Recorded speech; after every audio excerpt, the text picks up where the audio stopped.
Hay un momento que casi todos conocen. No importa si tienes 20 años o 50, si vives en una ciudad grande o en un pueblo pequeño. Ese momento específico, quizás a finales del mes, cuando abres tu aplicación del banco o revisas tu billetera y hay algo en tu pecho que se aprieta. No es pánico todavía, es algo más silencioso. Es la sensación de que el dinero, una vez más, se fue antes de que pudieras hacer algo importante con él, y lo más perturbador no es la cantidad que falta. Lo más perturbador es que no sabes exactamente a dónde fue. Yo he estado en esa situación. No siempre fui el hombre que habla en conferencias internacionales sobre éxito financiero. Hubo un tiempo en que dormía en mi automóvil porque no tenía dinero para pagar un apartamento. Hubo un tiempo en que el fin de mes no era una fecha en el calendario, era una sentencia. Lo que aprendí en ese periodo.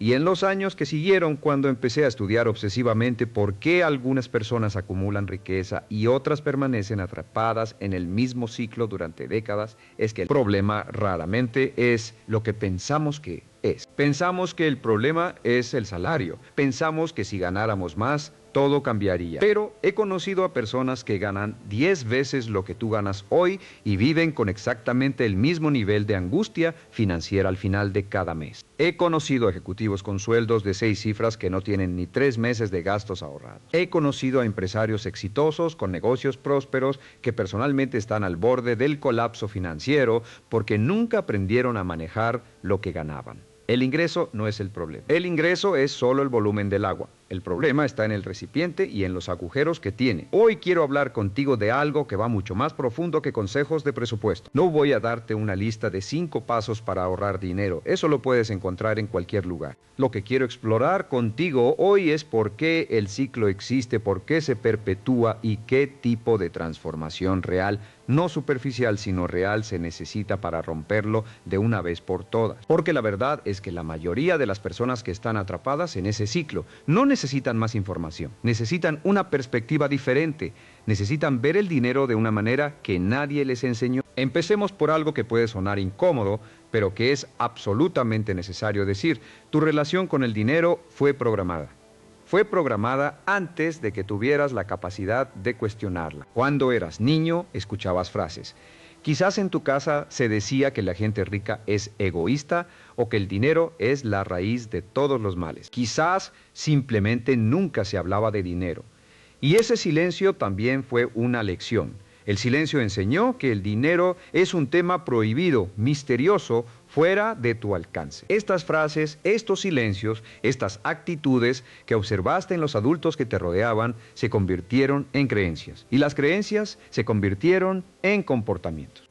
Los comportamientos se convirtieron en resultados. Así funciona el ciclo. No empieza en tu cuenta bancaria, empieza en tu mente, empieza en esa capa profunda de convicciones que tienes sobre lo que mereces, sobre lo que es posible para alguien como tú, sobre si el dinero es algo que se conquista o algo que simplemente te llega o no te llega, dependiendo de la suerte. Tengo un ejercicio que hago en mis seminarios. Le pido a las personas que completen esta frase en voz alta, sin pensar demasiado, el dinero es, y las respuestas son reveladoras. Algunas personas dicen el dinero es difícil. Otras dicen el dinero es escaso. Otras dicen el dinero es poder o el dinero es libertad. Y una minoría, siempre una minoría, dice el dinero es una herramienta. Una herramienta, eso es todo, no es bueno ni malo, no es el enemigo ni el salvador. Es un instrumento, y como cualquier instrumento, su valor depende completamente de quién lo usa y cómo lo usa. Pero cuando en tu mente profunda el dinero, es difícil. Cuando crees que conseguirlo requiere un sufrimiento extraordinario o una suerte que no tienes. Entonces tu comportamiento va a reflejar esa creencia. Vas a gastar impulsivamente cuando lo tienes porque inconscientemente sientes que de todas formas se va a ir. Vas a evitar pensar en tus finanzas porque hacerlo produce ansiedad. Vas a tomar decisiones financieras basadas en el miedo, no en la estrategia. Y al final del mes, confirmarás una vez más lo que ya creías, que el dinero es difícil, que es escaso, que no es para ti. Esto se llama una profecía autocúmplida. Y es uno de los mecanismos más poderosos y más silenciosos que existen en la psicología humana. Tu mente no distingue entre lo que es real y lo que es intensamente imaginado o profundamente creído. Si crees que eres el tipo de persona que siempre llega al final del mes sin dinero, tu mente va a trabajar para confirmar esa identidad. No porque seas malo o estés condenado, sino porque así funciona el sistema de creencias. Busca coherencia, busca confirmar lo que ya sabe. Entonces, ¿cuál es el primer paso real para romper el ciclo? No es abrir una cuenta de ahorros, no es recortar gastos. El primer paso es interrumpir esa narrativa interna. Es cuestionarla, es preguntarte con honestidad brutal, ¿de dónde viene lo que creo sobre el dinero? ¿Es mío ese pensamiento o es heredado? ¿Me está sirviendo o me está limitando? Recuerdo a un hombre, llamémoslo Carlos, que vino a uno de mis seminarios hace años. Era un buen profesional, trabajaba duro, ganaba un salario razonable, pero llegaba a fin de mes con cero, siempre. Me dijo, Brian, no entiendo qué hago mal. Tengo un buen trabajo, no gasto en lujos y sin embargo, nunca tengo nada. Le hice algunas preguntas sobre su infancia, sobre lo que veía en su casa respecto al dinero. Me contó que su padre, que era un hombre honesto y trabajador, siempre decía que el dinero era para gastarse, no para guardarse, que los que guardaban dinero eran avaros. Había que disfrutar la vida mientras se podía. Y Carlos había internalizado eso tan profundamente que cada vez que tenía dinero extra sentía una incomodidad casi física si no lo gastaba. Guagurar dinero le producía culpa. Le hacía sentir que estaba siendo tacaño, que estaba traicionando algo. Esa es la programación.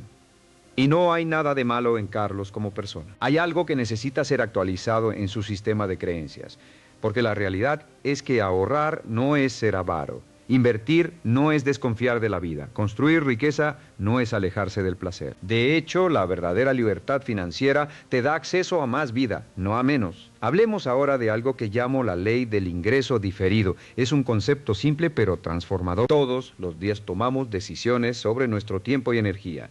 Y esas decisiones tienen consecuencias financieras que se manifiestan no hoy, sino semanas, meses, años más tarde. La persona que gasta todo lo que gana, hoy está eligiendo un futuro de escasez. La persona que reserva una parte de lo que gana, hoy está eligiendo un futuro de opciones. No es magia, es matemática, pero más que matemática, es una actitud hacia el tiempo. Las personas con mentalidad de escasez viven en el presente inmediato. El dinero que tienen es para resolver el problema de hoy. No hay visión de futuro porque el futuro se siente incierto, lejano, casi irreal. ¿Para qué ahorrar para algo que quizás no llegue? Esta es una pregunta que mucha gente se hace inconscientemente. Es una pregunta que viene del miedo, no de la sabiduría. Las personas con mentalidad de abundancia, en cambio, tienen una relación diferente con el tiempo. Entienden que cada decisión financiera de hoy es una semilla que se planta para el futuro. No necesitan ver el árbol ahora.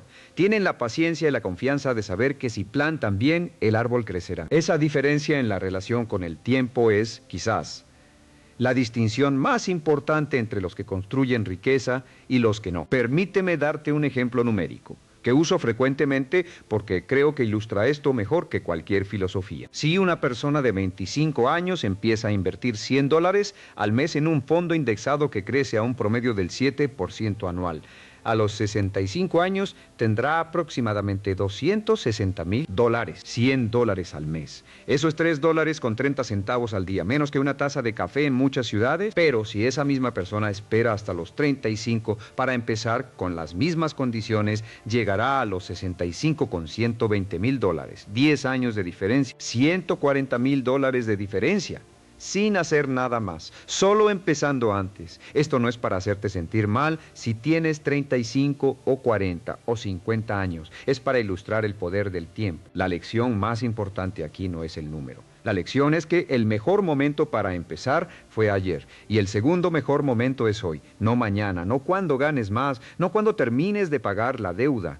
Hoy con lo que tienes. Con lo poco que sea. Ahora quiero hablar de algo que creo que es uno de los errores más devastadores que comete la clase media y que nadie habla con suficiente claridad. Lo llamo el error de la apariencia de prosperidad. Vivimos en una cultura que celebra el consumo visible, el coche nuevo, la ropa de marca, las vacaciones en lugares exóticos publicadas en redes sociales. Hay una presión social enorme, a veces inconsciente, para parecer próspero, aunque no lo seas.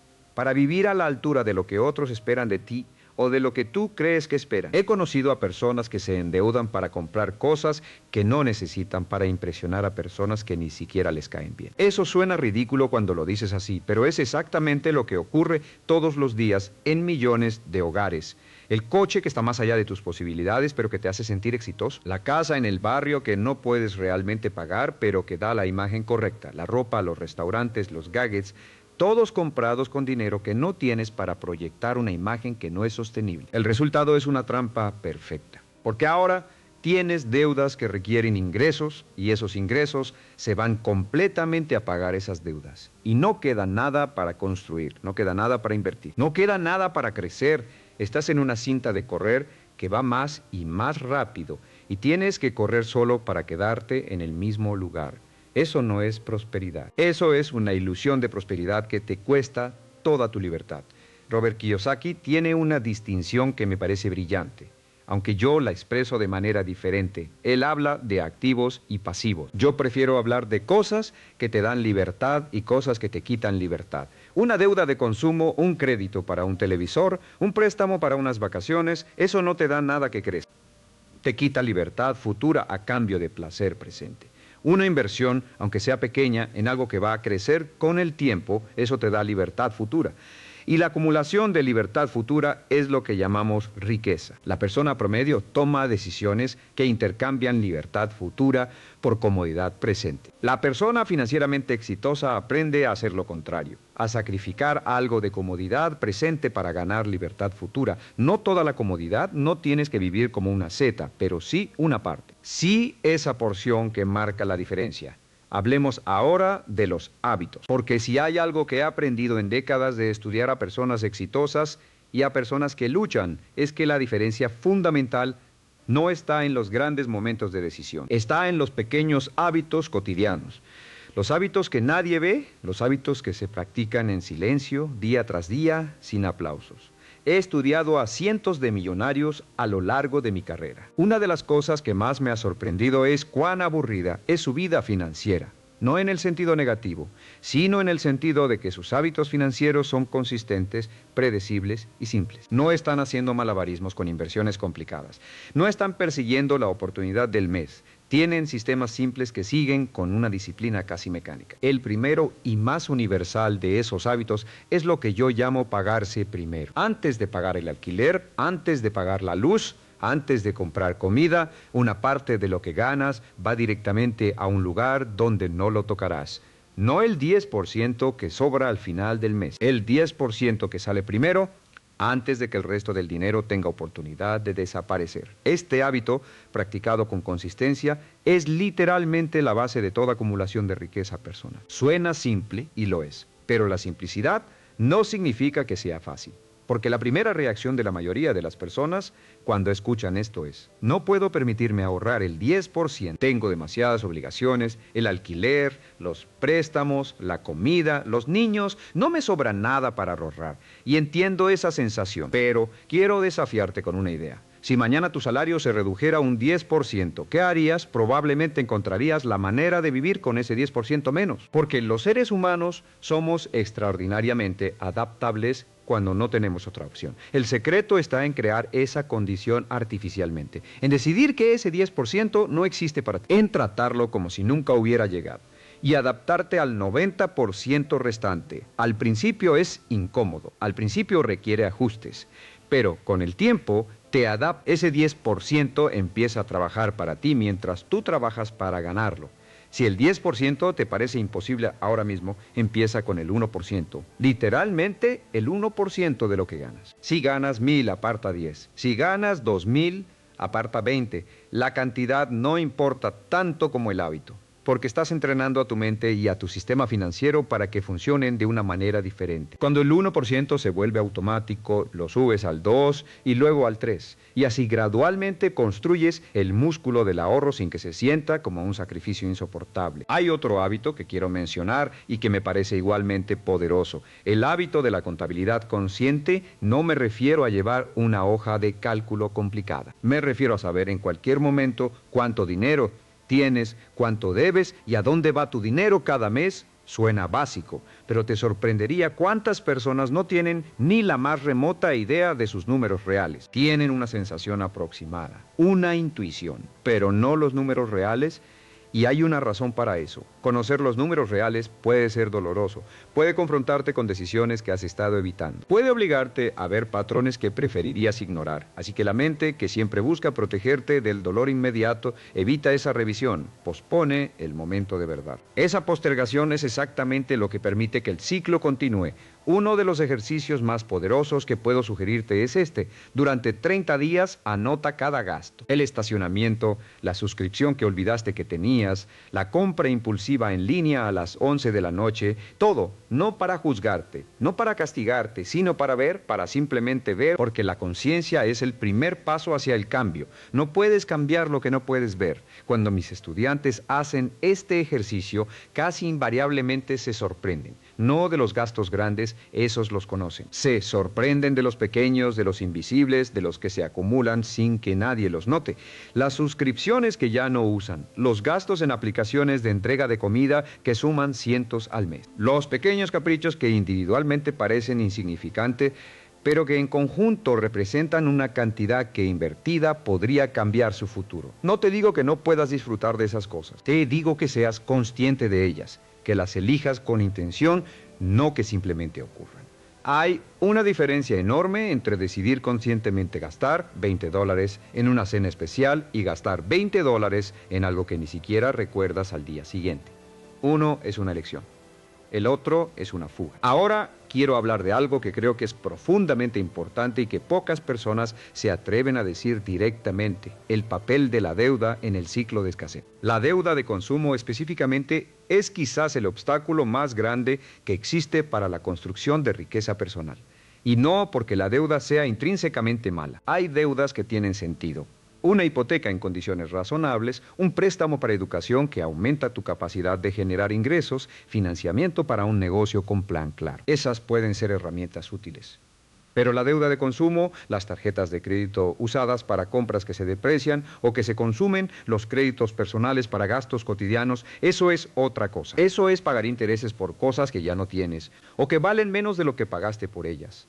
Es el mecanismo perfecto para mantener a alguien atrapado, porque cada mes que tienes deuda de consumo, una parte de tu ingreso futuro ya está comprometida, ya está vendida, ya no es tuyo. Pertenece al banco, a la financiera, a quien sea que te prestó ese dinero a un costo que probablemente nunca calculaste con claridad. Las tasas de interés de las tarjetas de crédito en muchos países oscilan entre el 18 y el 40% anual. Eso significa que si tienes una deuda de $1,000 en una tarjeta al 20% anual y solo pagas el mínimo, tardarás años en pagarla y habrás pagado mucho más del doble en total. No es un error de cálculo, es modelo de negocio.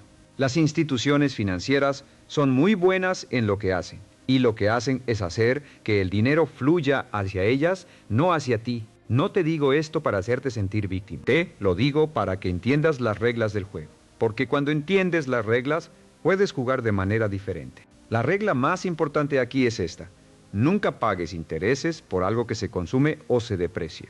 Si no puedes comprarlo con el dinero que tienes, no lo compres hasta que puedas. Esa disciplina, simple y directa, puede transformar tu situación financiera más rápidamente que cualquier otro cambio. Sé que suena duro. Sé que vivimos en una cultura que dice compra ahora, paga después, que nos rodea de mensajes diseñados para que el consumo inmediato se sienta normal, necesario, incluso virtuoso. Pero detrás de cada compra crédito que no puedes pagar al final del mes, hay un costo que va mucho más allá del precio en la etiqueta. Hay un costo en libertad, hay un costo en opciones futuras. Hay un costo en la tranquilidad de saber que tu dinero es tuyo. Quiero contarte algo que observé en una conversación con un empresario muy exitoso. Un hombre que había construido un negocio desde cero y que tenía una libertad financiera genuina. Le pregunté cuál era la decisión más importante que había tomado en su vida financiera. Esperaba que me hablara de una inversión brillante, de un negocio que había escalado perfectamente, de alguna estrategia sofisticada. Me dijo: la decisión más importante fue el día que decidí que nunca iba a deber dinero por algo que no me ayudara a ganar más dinero. Fue una regla simple y la siguió durante décadas. Esa disciplina fue lo que le permitió acumular capital, invertirlo y construir verdadera riqueza. Las reglas simples seguidas con consistencia son más poderosas que las estrategias complicadas seguidas de manera irregular. Eso es algo que he visto confirmado una y otra vez. La consistencia supera a la brillantez. La disciplina supera al talento. El tiempo supera a la intensidad. Hablemos ahora de los ingresos. Porque, si bien el problema no es solo cuánto ganas, también es cierto que hay un límite a lo que puedes construir si tus ingresos son muy bajos. Hay algo que quiero decirte sobre los ingresos que quizás no hayas escuchado de esta manera. Tus ingresos son el resultado directo del valor que entregas al mercado, no de cuánto trabajas, no de cuántas horas pasas en la oficina, del valor que creas para otras personas. Esta es una distinción fundamental porque hay personas que trabajan 60 horas a la semana y ganan poco. Hay personas que trabajan 20 horas a la semana y ganan mucho. La diferencia no está en el esfuerzo, está en el tipo de valor que crea. Un médico especialista gana más que un empleado de tienda, no porque trabaje más duro, sino porque el valor que crea es más escaso, más específico, más difícil de reemplazar. Entonces, si quieres aumentar tus ingresos de manera sostenible, la pregunta no es cómo trabajar más, la pregunta es cómo crear más valor. ¿Qué habilidades puedes desarrollar que sean más escasas y más demandadas? ¿Qué problemas puedes resolver mejor que otros? ¿Qué conocimiento puedes adquirir que te diferencie? Estas son preguntas estratégicas. Las personas que se las hacen y actúan en consecuencia son las que ven crecer sus ingresos de manera consistente a lo largo del tiempo. Yo fui un empleado de bodega en mis 20 años. No tenía educación formal, no tenía conexiones, no tenía dinero. Lo que tenía era una determinación feroz de aprender todo lo que pudiera sobre éxito, sobre ventas, sobre liderazgo, sobre finanzas. Leía libros, escuchaba grabaciones, asistía a seminarios cuando podía permitírmelo. Y fui aplicando lo que aprendía, primero en pequeñas cosas, luego en cosas más grandes. Cada habilidad que desarrollé se tradujo en más valor, y más valor se tradujo en más ingresos, y más ingresos, manejados con disciplina, se tradujeron en libertad. No te cuento esto para impresionarte, te lo cuento porque quiero que entiendas que el punto de partida no determina el punto de llegada. Lo que determina el punto de llegada es la decisión de crecer, la disciplina de aprender y la paciencia de construir de manera consistente. Hay un concepto que me parece esencial y que quiero explicarte con cuidado: la diferencia entre ingresos activos e ingresos pasivos.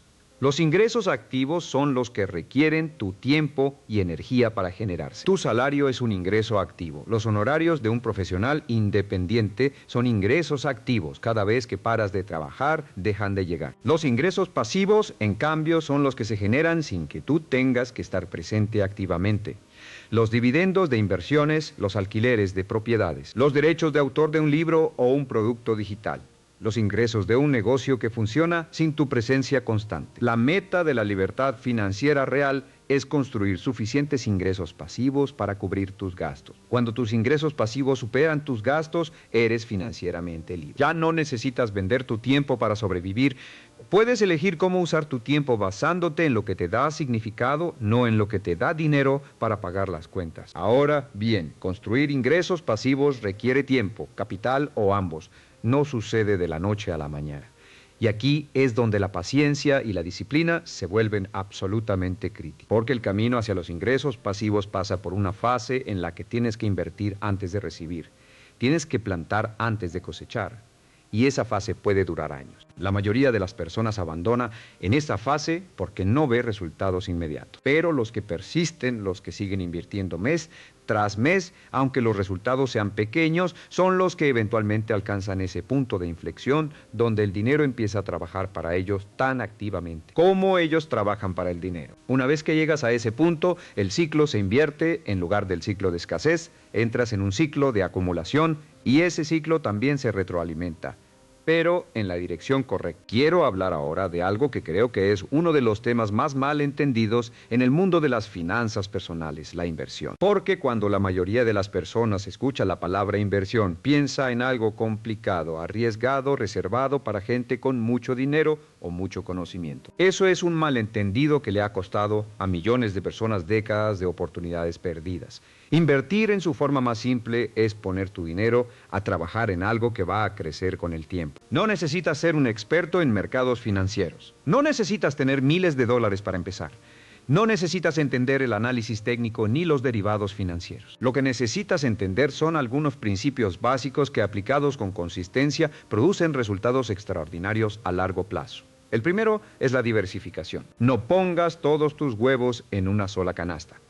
Esta es sabiduría antigua que se aplica perfectamente a las inversiones. Si distribuyes tu capital entre diferentes tipos de activos, cuando uno baja, los otros pueden compensar. Esto no elimina el riesgo, pero lo gestiona de manera inteligente. El segundo es el largo plazo. Los mercados financieros son volátiles en el corto plazo. Suben y bajan. Hay crisis, hay correcciones, hay momentos de pánico, pero históricamente, en periodos de 10, 20, 30 años, los mercados tienden a crecer. Las personas que entran en pánico y venden cuando los mercados bajan son las que pierden. Las que mantienen la calma y siguen invirtiendo durante las caídas son las que se benefician cuando los mercados se recuperan, que siempre lo hacen. El tercero es el interés compuesto. Einstein supuestamente lo llamó la octava maravilla del mundo, y aunque no sé si realmente lo dijo, la idea es correcta. El interés compuesto significa que ganas intereses sobre tus intereses. Tu dinero crece sobre sí mismo y cuanto más tiempo tienes, más poderoso se vuelve este efecto. Un peso invertido hoy vale mucho más que un peso invertido en 10 años. No porque el peso sea diferente, sino porque tiene más tiempo para crecer sobre sí mismo. Permíteme darte otro ejemplo para ilustrar esto. Si inviertes $10,000 hoy a un rendimiento anual del 7%, en 10 años tendrás aproximadamente 20,000. En 20 años, 40,000. En 30 años, 80,000, sin añadir nada más. Solo el dinero inicial trabajando durante el tiempo suficiente. Ahora imagina que además de esos 10,000 iniciales, añades $100 al mes durante 30 años. Llegarías a aproximadamente $130,000. De 10,000 iniciales más una contribución mensual modesta.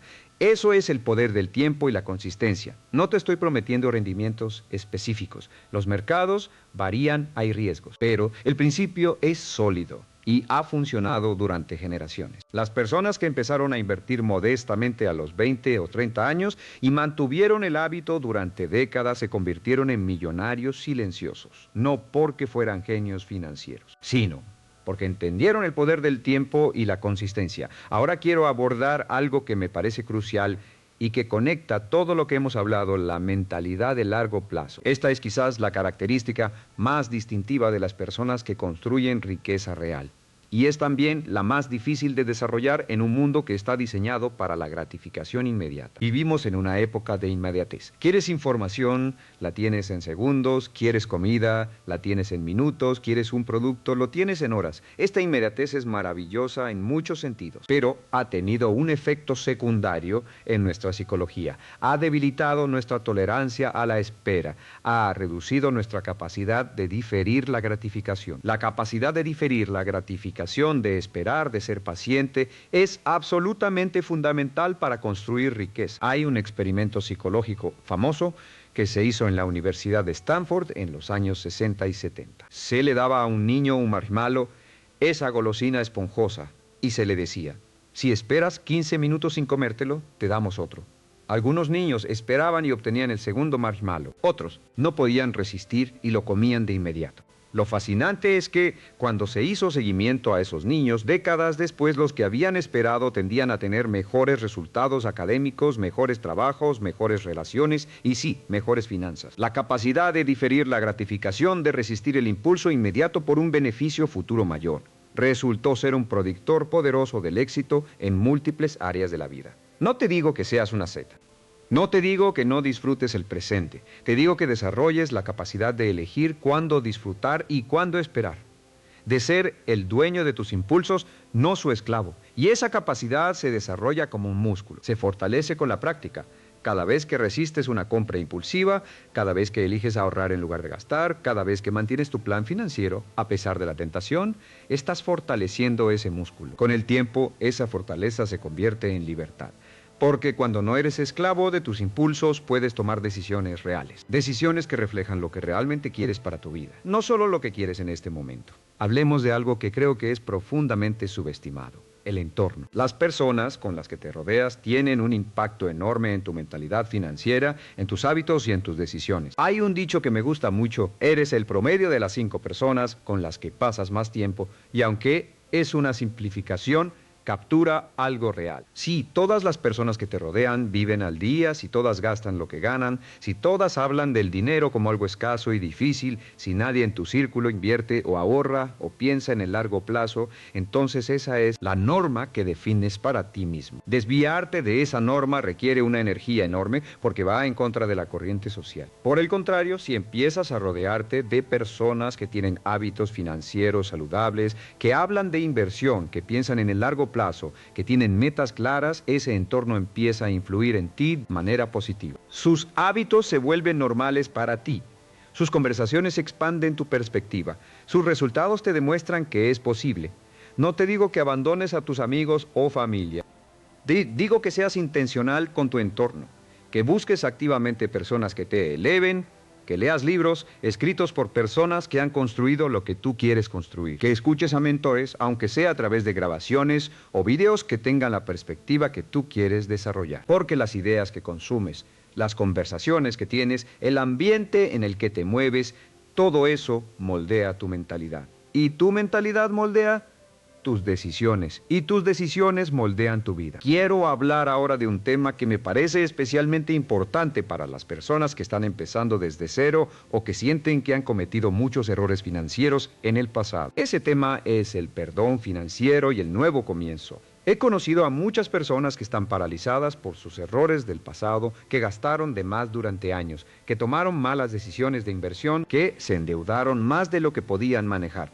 Y esa carga del pasado les impide actuar en el presente. Sienten que ya es demasiado tarde, que han arruinado su futuro financiero, que no tienen derecho a aspirar a la estabilidad porque demostraron que no saben manejar el dinero. Eso es una mentira y quiero que lo escuches con claridad. Los errores del pasado no determinan el futuro, a menos que lo repitas. Cada día es un nuevo comienzo. Cada decisión que tomas hoy es independiente de las decisiones que tomaste ayer. El dinero que gastaste de más no puedes recuperarlo, pero el dinero que ganarás mañana todavía no lo has gastado y puedes elegir qué hacer con él. La clave es aprender del pasado sin quedarte atrapado en él. Analizar ¿qué salió mal? Entender los patrones que llevaron a esas decisiones y cambiar esos patrones. No con culpa, sino con comprensión. La culpa paraliza, la comprensión libera. Recuerdo a una mujer que vino a verme después de uno de mis seminarios. Tenía 42 años y había pasado los últimos 20 años en un ciclo de deudas, malas decisiones financieras y vergüenza. Me dijo, Brian, ya es demasiado tarde para mí. Si hubiera empezado a los 20, como tú dices, estaría bien. Pero ya perdí 20 años, le respondí, tienes 42, probablemente vivirás hasta los 80 o más. Tienes 40 años por delante. ¿Qué quieres hacer con ellos? ¿Quieres pasar los próximos 40 años de la misma manera que pasaste los últimos 20? ¿O quieres que sean diferentes? Ella empezó ese día, con pequeños pasos, con un plan modesto pero consistente, y la última vez que supe de ella, varios años después, había eliminado sus deudas de consumo, tenía un fondo de emergencia y había empezado a invertir. No era millonaria, pero era libre de la angustia constante, libre del ciclo, y eso me dijo, valía más de lo que podía expresar. Nunca es demasiado tarde para empezar, pero siempre es demasiado pronto para rendirse. Hablemos ahora de algo que creo que es fundamental y que raramente se discute en el contexto de las finanzas personales, el propósito. ¿Por qué quieres construir riqueza? ¿Cuál es tu razón? No la razón que suena bien, sino la razón real, la que te mueve por dentro. Porque sin un propósito claro, la disciplina financiera es casi imposible de mantener. Cuando tienes un momento difícil, cuando la tentación es grande, cuando el sacrificio parece demasiado. Lo único que te mantiene en el camino es saber por qué estás en ese camino. Si tu por qué es vago, si es solo tener más dinero, ese por qué no va a ser suficiente en los momentos difíciles. Pero si tu por qué es darle a tus hijos una educación sin deudas, o retirarte antes de los 60 y dedicar tu tiempo a lo que realmente te apasiona, o tener la libertad de decir no a trabajos que no te respetan. Construir algo que perdure más allá de ti. Esos porqués tienen peso, esos porqués tienen emoción, y la emoción es el combustible de la acción sostenida.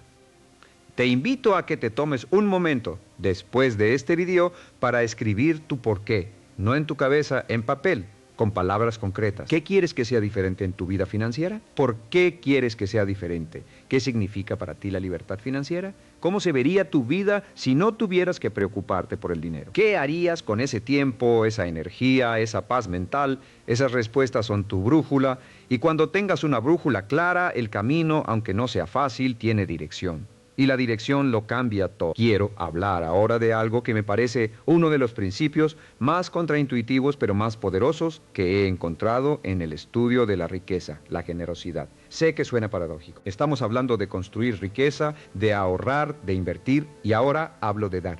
Pero hay una razón profunda para esto. Las personas que tienen una mentalidad de escasez creen que el dinero es finito, que si dan algo, pierden algo. Las personas con mentalidad de abundancia entienden que el dinero es un flujo que cuanto más das, más activas ese flujo en tu vida. No es magia, es psicología y es economía. Cuando eres generoso, cuando contribuyes a algo más grande que tú mismo, algo cambia en tu interior. Tu relación con el dinero se vuelve menos ansiosa. El dinero deja de ser algo que debes aferrar con desesperación y se convierte en algo que fluye a través de ti. Esa mentalidad de abundancia, esa sensación de que hay suficiente y de que puedes dar, paradójicamente te hace más efectivo para generar y acumular riqueza. No te digo que des lo que no tienes. Te digo que cuando puedas, cuando tengas algo que dar, aunque sea pequeño, practiques la generosidad y observes cómo eso cambia tu relación con el dinero, cómo expande tu perspectiva, cómo te recuerda que el dinero es un medio, no un fin. Los estudios sobre felicidad y bienestar son consistentes en esto. Gastar dinero en otros produce más felicidad que gastarlo en uno mismo. Dar produce una satisfacción profunda que el consumo raramente produce. Y esa satisfacción, esa sensación de abundancia y contribución, refuerza la mentalidad que necesitas para construir riqueza sostenible. Ahora, quiero hablar de algo práctico y concreto. ¿Cómo empezar si estás en el punto más bajo? Si estás leyendo esto o escuchando esto en un momento de verdadera dificultad financiera, con deudas, sin ahorros, con el fin de mes como una amenaza constante. ¿Qué haces primero? Lo primero es la claridad. Siéntate y escribe tus números reales. ¿Cuánto ganas? ¿Cuánto debes? ¿A quién le debes? ¿Cuántos son tus gastos fijos? ¿Cuántos son tus gastos variables? Esto puede ser doloroso, puede ser aterrador, pero es absolutamente necesario. No puedes resolver un problema que no has definido claramente. Lo segundo es el fondo de emergencia. Antes de pensar en inversiones, antes de pensar en estrategias sofisticadas, necesitas un colchón, aunque sea pequeño. Un mes de gastos. Ese colchón es lo que te permite no entrar en pánico cuando surge un imprevisto, porque los imprevistos siempre surgen. Y sin colchón, cada imprevisto se convierte en una crisis que te obliga a endeudarte más o a deshacer lo poco que has construido. Lo tercero es atacar las deudas de alto interés. Si tienes deudas en tarjetas de crédito con tasas de 20, 30, 40%, esas son las que más te están costando. Cada peso que pones en reducir esas deudas te da un retorno garantizado equivalente a la tasa de interés. No hay inversión que compita con eso en el corto plazo. Elimina primero las más caras. Lo cuarto, una vez que tienes el colchón y has reducido las deudas más costosas, es empezar a invertir, aunque sea poco, aunque sea el 1% de lo que ganas. El hábito importa más que la cantidad al principio. Estás construyendo un sistema, estás estableciendo un patrón. Y ese patrón, con el tiempo, se vuelve cada vez más poderoso. Sé que esto suena como un camino largo. Y lo es. No voy a prometerte resultados rápidos porque los resultados rápidos raramente son sostenibles. Lo que te prometo es que si sigues estos principios con consistencia, si los conviertes en hábitos, si los practicas día tras día, sin importar si los resultados son visibles inmediatamente en 5 años, tu situación será radicalmente diferente. En 10 años, irreconocible. Quiero hablar ahora de algo que me parece uno de los mayores obstáculos psicológicos para el progreso financiero. La comparación. Vivimos en una época en que la comparación es omnipresente. Las redes sociales nos muestran constantemente la vida curada y editada de otros. Los viajes, los coches, las casas, los restaurantes. Esa exposición constante a la aparente prosperidad de otros puede generar una presión enorme para mantener el ritmo, para no quedarse atrás, para demostrar que también tú estás bien. Pero hay algo que debes recordar siempre. Lo que ves en las redes sociales es la versión más favorable de la vida de alguien. No ves sus deudas, no ves su ansiedad. ¿No ves las cuotas que paga por ese coche que parece tan impresionante? ¿No ves que esas vacaciones se financiaron con una tarjeta de crédito que tardará 2 años en pagar? Solo ves la imagen. Compararte con una imagen es compararte con una ficción. La única comparación que tiene sentido es compararte contigo mismo. Estás mejor que hace un año. Tienes más claridad, más disciplina, más hábitos saludables que hace 12 meses. Ese es el progreso real. No lo que tienes en comparación con otros, lo que has construido en comparación con quien eras antes. Aquí quiero introducir un concepto que me parece muy poderoso, el concepto de la riqueza silenciosa. Los verdaderos ricos, los que han construido riqueza real y sostenible, raramente son los que más exhiben. El estudio más completo sobre millonarios en Estados Unidos, realizado por Thomas Stanley y William Danko y publicado en el libro El millonario de la puerta de al lado, encontró que la mayoría de los millonarios americanos viven en casas modestas, conducen coches usados, no usan ropa de diseñador y sus vecinos no saben que son ricos. Su riqueza está en sus activos, en sus inversiones, en su libertad, no en sus posesiones visibles. Eso es la riqueza silenciosa y es la más poderosa, porque no depende de la opinión de nadie. No requiere mantener una imagen. No se puede perder en un cambio de tendencia o en una crisis de imagen. Es tuya, es real y te da una libertad que ninguna posesión visible puede darte. Quiero hablar ahora de algo que creo que es absolutamente esencial y que muchas personas subestiman. La educación financiera continua. El mundo financiero cambia, los instrumentos de inversión evolucionan, las leyes fiscales cambian, las oportunidades varían y la persona que se queda con los conocimientos que tenía hace 10 años está navegando con un mapa desactualizado. Invertir en tu educación financiera es quizás la inversión con el mayor retorno que puedes hacer. Un libro que cuesta $20 y que cambia tu perspectiva sobre el dinero puede valer miles. Un seminario que te enseña a invertir de manera inteligente puede cambiarte la vida. Un mentor que te guía en las decisiones correctas puede ahorrarte años de errores costosos. Yo dedico tiempo cada semana a aprender, a leer, a escuchar, a estudiar a personas que han logrado lo que yo quiero lograr o lo que quiero enseñar. Nunca he dejado de aprender. Creo que esa actitud de aprendiz permanente es una de las características más consistentes en las personas que siguen creciendo financieramente y en todos los sentidos a lo largo de toda su vida. No necesitas un título universitario en finanzas. No necesitas un asesor financiero caro, necesitas curiosidad, humildad para admitir lo que no sabes y la disciplina de seguir aprendiendo aunque ya sepas bastante. Porque siempre hay más. Siempre hay una perspectiva más profunda, una herramienta más efectiva, una comprensión más matizada. Hay libros que recomiendo siempre. El hombre más rico de Babilonia, de George Clason, que enseña principios financieros a través de parábolas antiguas de una manera que nunca olvidarás. Padre rico, padre pobre, de Robert Kiyosaki, que desafía las creencias convencionales sobre el trabajo y el dinero. Piense y hágase rico, de Napoleon Hill, que explora la psicología del éxito de una manera que sigue siendo relevante décadas después de su publicación. El millonario de la puerta de al lado, que ya mencioné, que destruye los mitos sobre cómo se ve y cómo vive la riqueza real. Mis propios libros, por supuesto, donde he intentado sintetizar décadas de estudio y experiencia en principios aplicables. Pero,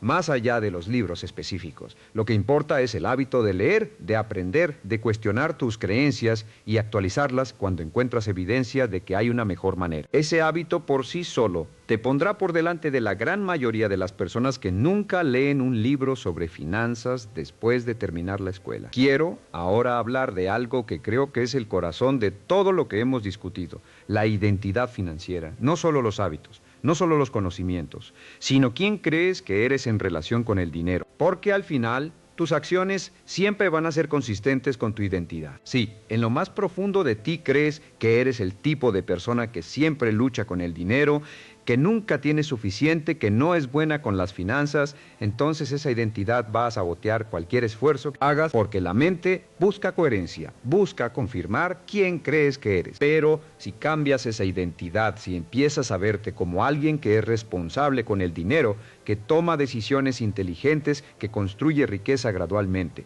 que tiene una relación sana con las finanzas, entonces tus acciones empezarán a alinearse con esa nueva identidad. No de la noche a la mañana, pero gradualmente con cada pequeña decisión que confirma esa nueva visión de ti mismo. ¿Cómo cambias la identidad?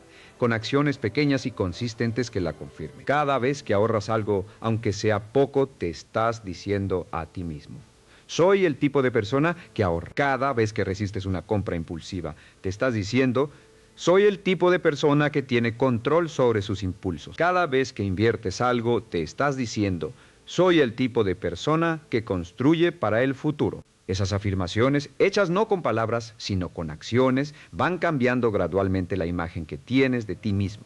Este proceso es lento, requiere paciencia, pero es el más profundo y el más duradero. Porque cuando cambias quién crees que eres, cambias lo que haces naturalmente y con el tiempo cambia todo lo demás. Hay algo más que quiero abordar antes de llegar al cierre y es el tema del miedo, específicamente el miedo a invertir, el miedo a tomar riesgos calculados, el miedo a equivocarse. Este miedo es uno de los mayores obstáculos para construir riqueza y es completamente comprensible. Nadie quiere perder lo poco que tiene. Nadie quiere cometer un error que lo deje peor de lo que estaba. Pero hay algo que debes entender sobre el riesgo. El mayor riesgo de todos es no hacer nada. La persona que guarda su dinero debajo del colchón o en una cuenta de ahorro con interés mínimo no está evitando el riesgo. Está asumiendo el riesgo de la inflación que erosiona silenciosamente el poder adquisitivo de su dinero año tras año. Está asumiendo el riesgo de no construir nada para el futuro. Está asumiendo el riesgo de llegar a la vejez sin recursos suficientes. El riesgo es inevitable.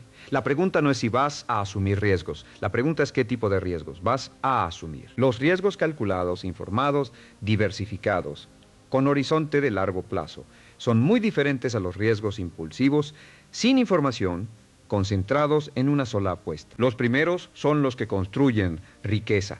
Los segundos son los que la destruyen. Y la manera de gestionar el miedo al riesgo es la educación. Cuanto más entiendes sobre cómo funciona una inversión, cuanto más conoces la historia de los mercados, cuanto más comprendes los principios de la diversificación y el largo plazo, menos miedo te produce actuar. El miedo nace de la ignorancia. El conocimiento no elimina el riesgo, pero te da las herramientas para gestionarlo inteligentemente. También quiero decirte algo sobre los errores. Vas a cometer errores. Todos los cometemos. Yo los he cometido. He tomado malas decisiones de inversión. He confiado en personas que no merecían mi confianza. He perdido dinero en proyectos que no funcionaron. Cada uno de esos errores me enseñó algo que no podría haber aprendido de ninguna otra manera. Los errores son el costo de la educación real. Y ese costo, cuando lo ves así, se vuelve tolerable, incluso valioso. Lo que no puedes permitirte es dejar que el miedo a los errores te paralice. Porque la parálisis es el error más costoso de todo. La persona que nunca actúa por miedo a equivocarse paga el precio de esa inacción durante décadas. Y ese precio es mucho más alto que cualquier error que hubiera cometido si hubiera actuado. Empieza pequeño. Toma riesgos pequeños primero, aprende de ellos, ajusta y ve aumentando gradualmente a medida que tu conocimiento y tu confianza crecen. Eso es como se construye la competencia financiera. No de golpe, gradualmente, paso a paso, con cada experiencia que te enseña algo nuevo. Quiero ahora hacer una reflexión sobre algo que creo que es fundamental para todo lo que hemos hablado: la coherencia entre tus valores y tus decisiones financieras. Porque una de las fuentes más profundas de insatisfacción financiera no es la falta de dinero, es la incoherencia entre lo que dices que valoras y cómo gastas tu dinero. Si dices que valoras la familia, pero gastas la mayor parte de tu dinero en cosas que no tienen nada que ver con tu familia, hay una incoherencia. Si dices que valoras la libertad, pero todas tus decisiones financieras te hacen más dependiente, hay una incoherencia. Si dices que valoras la salud, pero no inviertes en tu bienestar físico y mental, hay una incoherencia. El presupuesto no es solo una herramienta financiera. Es un espejo de tus valores reales, no de los que dices tener, sino de los que realmente tienes. Cuando lo ves así, revisar tu presupuesto se convierte en un ejercicio de autoconocimiento profundo. ¿Estás gastando tu dinero en cosas que reflejan lo que realmente valoras? ¿O estás gastando en lo que la cultura, la publicidad y la presión social te dicen que deberías querer? Alinear tus gastos con tus valores reales produce una satisfacción que ninguna compra impulsiva puede producir. Porque cada vez que gastas en algo que realmente importa para ti, estás honrando quién eres. Y eso tiene un valor que va mucho más allá del precio. Hay un último tema que quiero abordar antes de cerrar y es el de la paciencia y la fe en el proceso. Porque todo lo que hemos hablado hoy requiere tiempo. Requiere que confíes en un proceso cuyos resultados no verás de inmediato. Y en un mundo de gratificación instantánea, esa confianza es difícil de mantener. Pero quiero que pienses en esto. Un árbol de roble tarda décadas en convertirse en el árbol majestuoso que todos admiramos. Durante años parece pequeño, vulnerable, casi insignificante, pero por debajo de la superficie está desarrollando un sistema de raíces profundo y poderoso que eventualmente sostendrá todo lo que crecerá encima. La riqueza funciona igual. Durante los primeros años, los resultados son modestos, las cifras son pequeñas. El progreso puede parecer lento, pero por debajo de la superficie estás construyendo algo profundo. Estás desarrollando hábitos, conocimientos, disciplina, y esa base invisible es lo que eventualmente sostendrá una riqueza real y duradera. No compares tu capítulo 1 con el capítulo 20 de alguien más. Todos empezamos en algún lugar. Todos tenemos que pasar por los primeros pasos, por los primeros resultados modestos. Lo que importa no es dónde empiezas. Lo que importa es que empiezas, que sigues y que no te rindes cuando los resultados tardan en llegar. Quiero cerrar con algo que me parece lo más importante de todo lo que hemos discutido hoy. Es esto: la libertad financiera no es un número en tu cuenta bancaria. Es un estado mental. Es la sensación de que tienes control sobre tu vida financiera, de que tus decisiones son tuyas, de que no estás a merced de cada imprevisto, de que tienes opciones. Esa sensación empieza mucho antes de llegar a ningún número específico. Empieza el día que decides tomar el control, el día que decides que el ciclo se rompe aquí con esta decisión, con este hábito, con este nuevo comienzo. He pasado décadas estudiando el éxito en todas sus formas. He hablado con millonarios y con personas que luchan. He analizado los patrones, los hábitos, las mentalidades. Y si hay una conclusión que he sacado de todo ese estudio, es esta: el éxito financiero no es el resultado de la suerte, ni del origen, ni del talento innato. Es el resultado de principios aplicados con consistencia a lo largo del tiempo. Principios que cualquiera puede aprender, hábitos que cualquiera puede desarrollar, una mentalidad que cualquiera puede cultivar. No importa de dónde vengas, no importa cuántos errores hayas cometido. No importa cuántas veces hayas llegado al final del mes sin dinero. Lo que importa es lo que decides hacer a partir de hoy. Si algo de lo que hemos hablado resonó contigo, si algo encendió algo en tu interior, te pido que no lo dejes pasar, que no digas mañana empiezo, que hagas algo hoy, aunque sea pequeño, aunque sea escribir tus números reales, aunque sea apartar $10, aunque sea leer el primer capítulo de un libro sobre finanzas, algo. Hoy, porque el ciclo no se rompe con una gran decisión dramática, se rompe con una pequeña decisión, seguida de otra y de otra, hasta que la acumulación de esas pequeñas decisiones crea algo que no reconoces como el mismo ciclo de antes. Hasta que miras atrás y te das cuenta de que ya no estás donde estabas, que algo ha cambiado, que tú has cambiado. Ese momento llegará si decides que llegará, y yo creo que puedes decidirlo. Creo que tienes lo que se necesita, no porque sea fácil, sino porque es posible. Y lo posible para el que se compromete con ello eventualmente se convierte en real. Gracias por estar aquí. Gracias por tu tiempo y por tu atención. Y sobre todo, gracias por estar dispuesto a considerar que las cosas pueden ser diferentes. Esa disposición, esa apertura es el primer paso. El primer paso, como siempre, lo cambia todo.